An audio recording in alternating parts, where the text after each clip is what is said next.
Mi vecino construyó una pared en mi jardín mientras estaba de viaje y la justicia le dio la vuelta. Cuando uno se va de vacaciones, hay cosas que teme encontrar a la vuelta.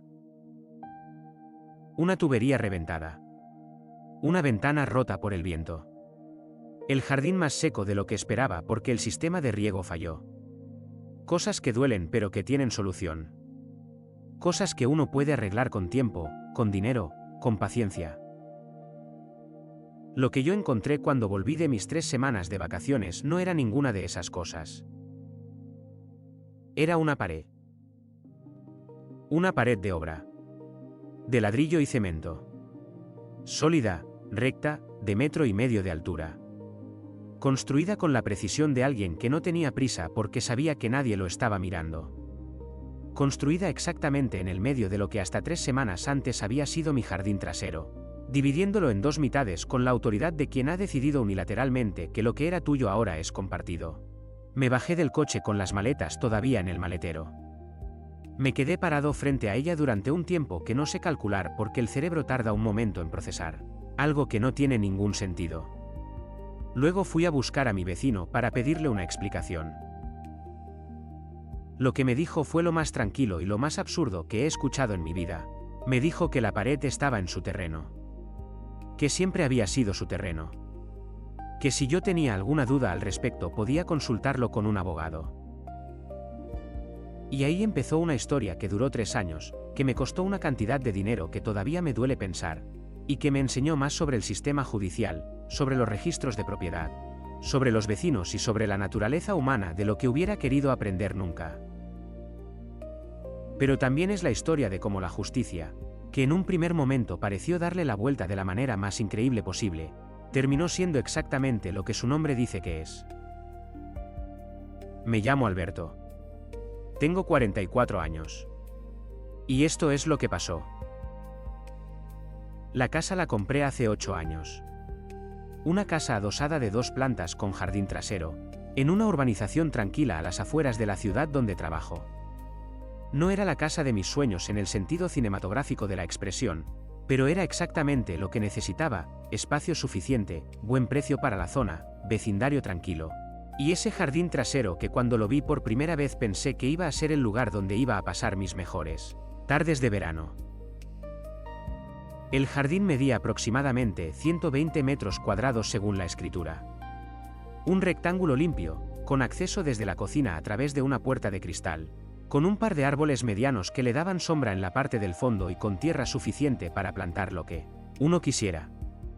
Yo no era un jardinero experto, pero era alguien que disfrutaba del espacio al aire libre, y en los 8 años que llevaba viviendo ahí había puesto algunas plantas, una mesa con sillas para comer fuera en verano, y una pequeña zona de tierra donde cultivaba tomates y pimientos con un éxito variable pero genuinamente satisfactorio. Mi vecino de la derecha se llamaba Aurelio. Llevaba en la casa de al lado más tiempo que yo, desde mucho antes de que yo comprara. Era un hombre de unos 60 años cuando yo llegué, jubilado anticipado de algún trabajo del sector público que nunca especificó con detalle, con una esposa que se llamaba Dolores y con la que mantenía una relación que desde el exterior parecía correcta, aunque fría. No tenían hijos, o al menos ninguno que apareciera por ahí. Tenían un perro, un pastor alemán que ladraba con una consistencia admirable, y tenían ese jardín de al lado que yo podía ver parcialmente desde el mío por encima de la valla que separaba las 2 propiedades. Con Aurelio había tenido, en 8 años, exactamente el tipo de relación que uno tiene con un vecino que no es amigo pero tampoco es problema. Nos saludábamos. Comentábamos el tiempo. Si había alguna situación que afectaba a los dos, como el camión de la basura o el ruido de alguna obra en la calle, hablábamos de ello con cordialidad. Nada más. Nada menos. Esa neutralidad vecinle que en las urbanizaciones es la norma y cuya ausencia solo se nota cuando desaparece. En los últimos 2 años antes del viaje, sin embargo, algo había cambiado. No de manera dramática. De manera gradual. Aurelio había empezado a parecerme más distante cuando nos cruzábamos. A veces no respondía al saludo con la misma inmediatez de antes. Cuando hablábamos, sus respuestas eran más cortas, más secas. Yo lo atribuía a que quizás estaba pasando por algo personal, a que quizás tenía problemas de salud o de otro tipo que no eran de mi incumbencia. Lo dejé estar. No era mi asunto. Ahora entiendo que esa distancia no era indiferencia ni problemas personales. Era la distancia de alguien que ya ha decidido lo que va a hacer y que sabe que lo que va a hacer va a crear un conflicto. Y que prefiere no construir más cercanía con la persona con quien va a tener ese conflicto. El viaje fue a Canadá.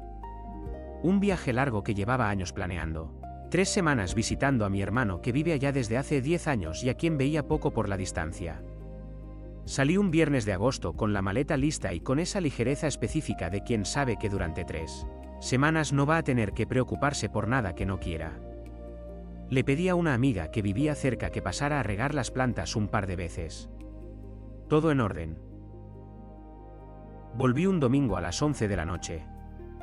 Dejé las maletas en el recibidor, me calenté algo para comer, y me fui a dormir sin salir al jardín porque estaba agotado del viaje y el jardín podía esperar a la mañana siguiente.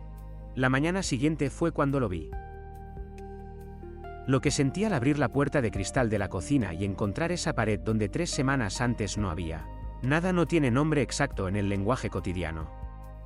Era algo entre el desconcierto absoluto y una rabia que todavía no había encontrado su forma porque el cerebro todavía no había procesado del todo lo que estaban viendo los ojos. Caminé hasta la pared. La toqué. Era sólida.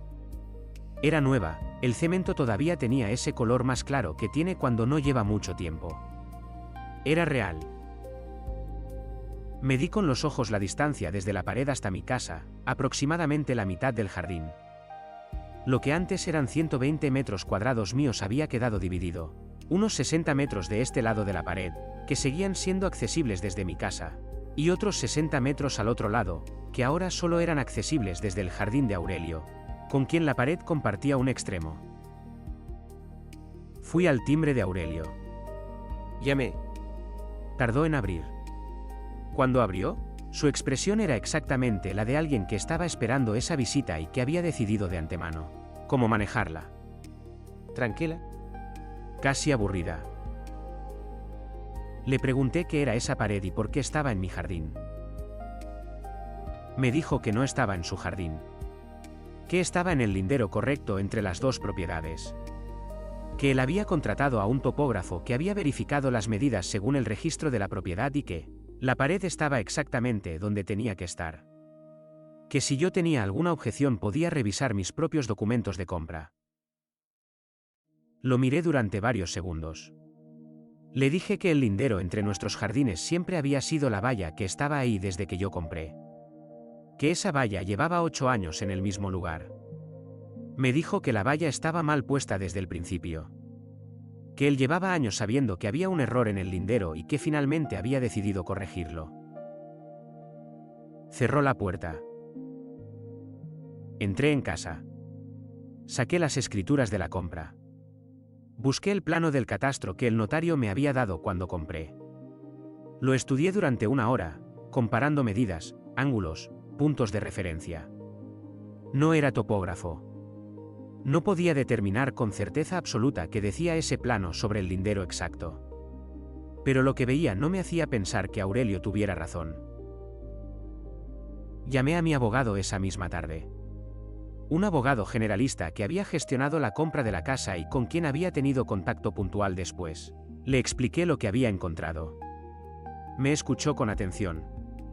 Me dijo que lo primero era conseguir un informe pericial topográfico independiente que determinara dónde estaba exactamente el lindero real según los datos registrales. Que sin eso no teníamos base sólida para nada. Contraté a un topógrafo en menos de 1 semana.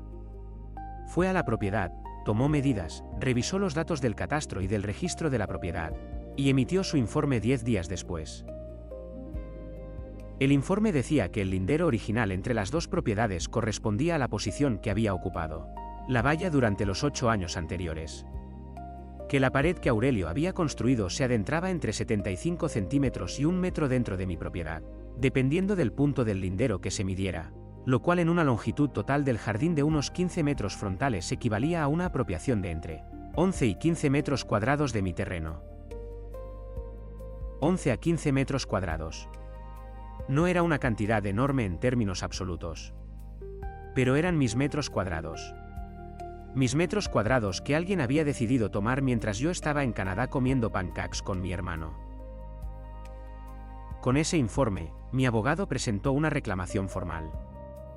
Notificamos a Aurelio y le dimos un plazo para demoler la pared voluntariamente. Su respuesta, a través de su propio abogado que ya había contratado anticipándose a todo esto, fue que él también tenía un informe topográfico. Que su topógrafo, contratado antes de construir la pared, había determinado que el lindero correcto era exactamente donde él había construido. 2 topógrafos. 2 informes. 2 conclusiones opuestas. Así empezó el proceso judicial. Lo que nadie que no haya pasado por un proceso judicial de estas características entiende hasta que lo vive es la dimensión temporal de estas cosas. No es rápido. No es cinematográfico. No hay un momento de revelación dramática en una sala llena de gente donde el juez golpea el mazo y todo se resuelve en 10 minutos. Es lento, es burocrático, es caro. Y tiene la particularidad perversa de que cada paso que uno da requiere esperar el siguiente paso, y entre un paso y el siguiente pueden pasar semanas o meses. Durante ese tiempo, la pared siguió ahí. Cada mañana que salía al jardín, la pared estaba ahí. Cada tarde de verano en que hubiera querido sentarme en la zona del fondo donde había más sombra, la pared estaba ahí. El perro de Aurelio, el pastor alemán, ladraba desde el otro lado de la pared en momentos aleatorios del día, lo cual añadía una dimensión sonora a la molestia visual que había que agradecer en toda su integridad. La relación con Aurelio pasó de la neutralidad tensa a la inexistencia total. No nos saludábamos. Cuando coincidíamos en la calle o en la entrada de la urbanización, los dos mirábamos en otra dirección. En la urbanización la gente lo sabía, porque estas cosas se saben, y las opiniones estaban divididas con esa imparcialidad característica de los vecindarios donde nadie quiere tomar partido abiertamente, pero todo el mundo tiene su postura privada. El proceso tuvo su primer momento realmente complicado aproximadamente 8 meses después de presentar la demanda, cuando el juzgado nombró a un perito judicial para que realizara un tercer informe topográfico independiente. El perito judicial no lo elige ninguna de las partes, lo designa el juzgado, y su informe tiene un peso diferente al de los peritos contratados por cada parte porque se supone que es independiente. El informe del perito judicial llegó 4 meses después de que fuera nombrado. Lo esperé con la misma mezcla de ansiedad y de confianza cautelosa con que uno espera un resultado médico importante, confiando en que va a ser lo que uno necesita que sea pero sin poder garantizárselo. El informe del perito judicial determinó algo que en ese momento me pareció extraordinariamente injusto y que, durante semanas no pude entender del todo. Determinó que el lindero original era ambiguo. Que los datos registrales de ambas propiedades no eran suficientemente precisos para determinar con exactitud milimétrica dónde terminaba una propiedad y empezaba la otra. Que había un margen de incertidumbre en la documentación original que hacía que ninguno de los dos informes anteriores fuera definitivamente correcto ni definitivamente incorrecto.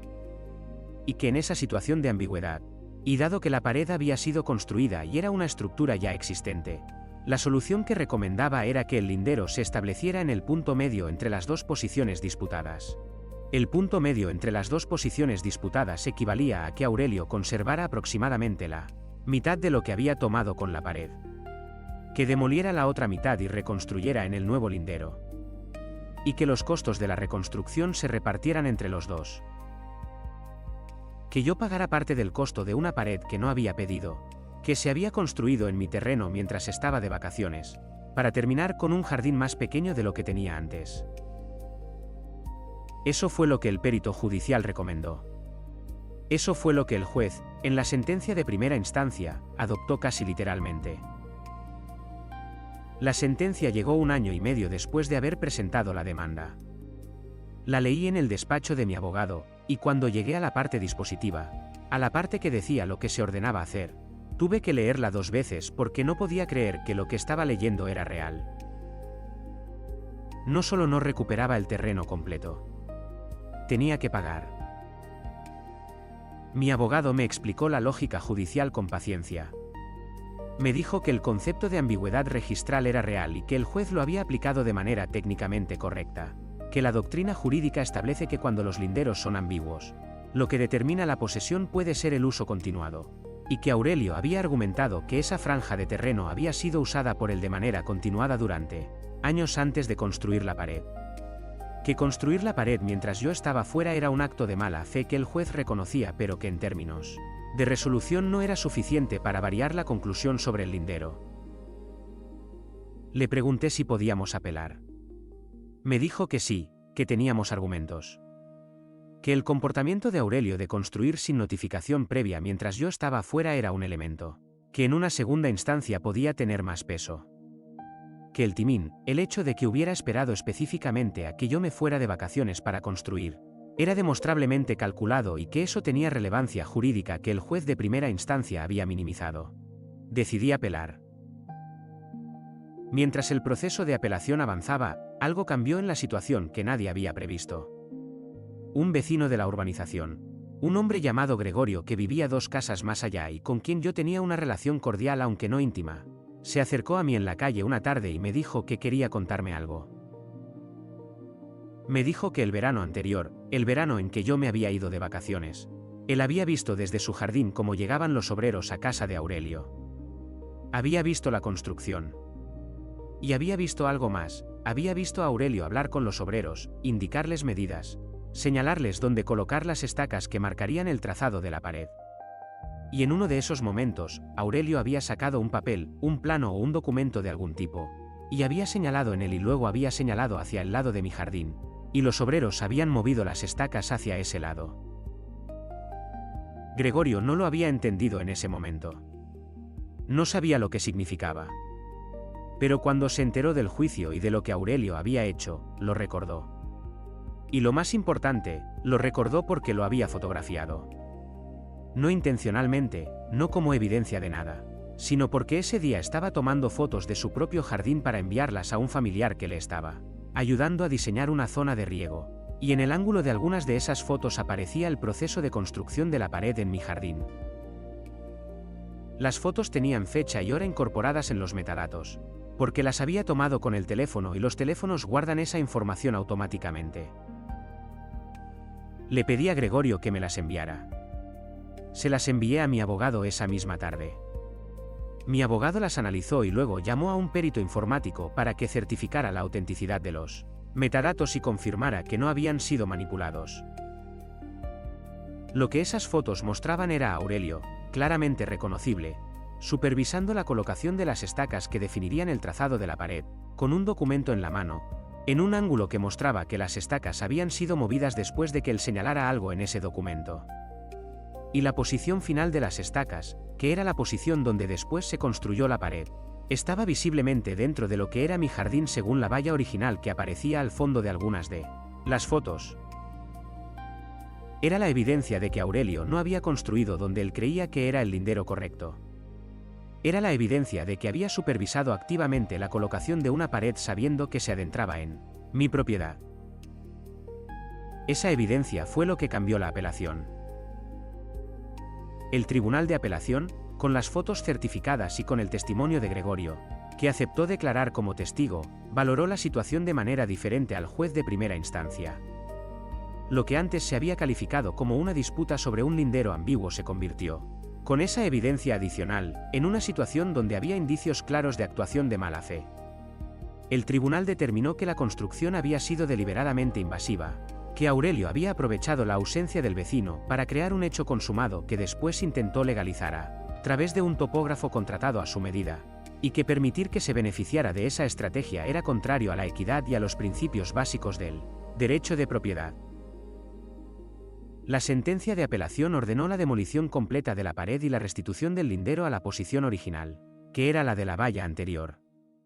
También condenó a Aurelio al pago de las costas del proceso completo, incluyendo los honorarios de mi abogado y del topógrafo que yo había contratado. Y estableció una indemnización por el daño causado durante el periodo en que la pared había estado ilegítimamente en mi propiedad. La pared la demolieron 3 meses después de la sentencia, porque Aurelio intentó varios recursos menores de ejecución que retrasaron el proceso pero que no cambiaron el resultado. Un día de marzo llegaron los obreros, que no eran los mismos que la habían construido, y la tiraron. Tardaron 1 día y medio. Yo estaba en casa ese día. salí al jardín y los vi trabajar, y cuando quedó el último trozo y lo tiraron y el espacio volvió a ser el que era, sentí algo que era difícil de nombrar. No era exactamente alegría, aunque la alegría estaba ahí. Era algo más parecido al alivio de que la realidad hubiera recuperado su forma correcta después de haber estado distorsionada durante demasiado tiempo. El jardín necesitó trabajo después. La zona donde había estado la pared había afectado al suelo, había matado algunas plantas, había dejado marcas en la tierra. Tardé un par de meses en recuperarlo. Planté cosas nuevas. Arreglé la zona del fondo donde habían estado los árboles con mejor sombra. Y una tarde de junio, con el jardín más o menos recuperado, saqué la mesa y las sillas que había tenido guardadas porque no tenía sentido usarlas con la mitad del espacio bloqueado, y me senté a comer fuera por primera vez en casi 3 años. Aurelio sigue viviendo en la casa de al lado. No nos hablamos. No nos miramos. La valla nueva, que tuve que instalar después de que demolieran la pared porque quedó un tramo sin cerramiento, está exactamente donde estaba la original. El pastor alemán sigue ladrando con la misma constancia admirable. Algunas cosas no cambian. Lo que sí cambió fue mi relación con los documentos de propiedad. Después de todo esto contraté a un topógrafo para que realizara un informe completo de todas las medidas de mi propiedad y lo dejara certificado. Y lo guardé junto con las escrituras en un lugar que sé exactamente dónde está. Si alguna vez vuelve a haber una disputa sobre cualquier lindero de mi casa, no voy a empezar el proceso desde cero. También cambió mi relación con la idea de las vacaciones largas. No en el sentido de que no vaya a volver a irme 3 semanas, sino en el sentido de que ahora tengo una cámara de seguridad que cubre el jardín trasero y que me manda notificaciones al móvil si detecta movimiento. Instalada el mismo mes en que demolieron la pared. Gregorio, el vecino de las fotos, se convirtió después de todo esto en algo más que un vecino cordial. Es de las personas que uno no esperaba que fueran a importar de esa manera y que de repente importan mucho porque, en un momento específico eligieron hacer lo correcto sin que nadie se lo pidiera y sin que les reportara nada directamente. Le debo una que no sé exactamente cómo saldar porque fue el testimonio de alguien que simplemente estaba tomando fotos de su jardín para un familiar, lo que cambió el resultado de 3 años de proceso. A veces la justicia llega de los lugares más inesperados. A veces viene de un vecino que un verano estaba pensando en un sistema de riego y que sin saberlo estaba documentando algo que iba a importar mucho tiempo después. Si hay algo que llevarse de esta historia, además de la recomendación obvia de tener bien documentada la propiedad que uno tiene, es esto: que construir sobre la realidad no la cambia. Que poner una pared en un terreno que no es tuyo no lo convierte en tuyo aunque la pared sea sólida y aunque el cemento esté seco. Y que la justicia, aunque lenta, aunque cara, aunque frustrante en sus tiempos y en sus rodeos, a veces termina exactamente donde debería. Lo que Aurelio calculó fue que el hecho consumado era más difícil de revertir que de establecer. Y durante un tiempo, con la sentencia de primera instancia, parecía que tenía razón. Lo que no calculó fue Gregorio. Lo que no calculó fue que alguien había estado mirando. Y eso fue suficiente. ¿Tú qué habrías hecho en mi lugar? ¿Habrías llegado hasta la apelación o habrías llegado a un acuerdo antes? Déjamelo en los comentarios.